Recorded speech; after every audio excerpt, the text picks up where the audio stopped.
आता आपण नाश्त्याचा दुसरा प्रकार बनवतोय, तर त्यासाठी एका भांड्यात एक मोठी वाटीभर ज्वारीचं पीठ काढलं. नंतर त्यामध्ये अर्धा चमचा लाल तिखट घालायचं. तुम्हाला तिखटाचं प्रमाण कसं कमी किंवा जास्त ठेवायचंय त्या अंदाजाने घालू शकता.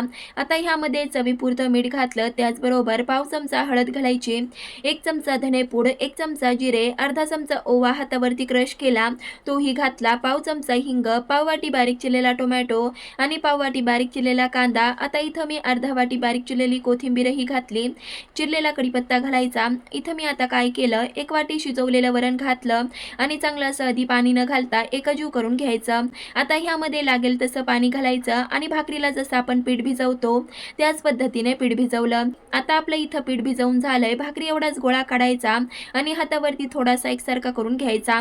आता इथं मी एक लोखंडी पॅन घेतलाय, त्यावरती अर्धा पळी तेल पसरवून घ्यायचं आणि अशा पद्धतीने पातळ असं थालपीठ थापून घ्यायचं. चला तर इथं आपलं थालपीठ थापून झालंय. मध्यभागी एक होल करून घ्यायचं. नंतर ज्यावेळेस आपण थालपीठ भाजतो तर बऱ्याच जणांचं थालपीठ वरच्या साईडने कोरडं होतं, तर असं होऊ नये म्हणून काय करायचं, खालची साईड झाकण ठेवून भाजायची. त्यामुळे थालपीठ तर खालच्या साईडने पटकन भाजलं जातं, त्याचबरोबर वरच्या साईडने थालपीठ सुकत नाही.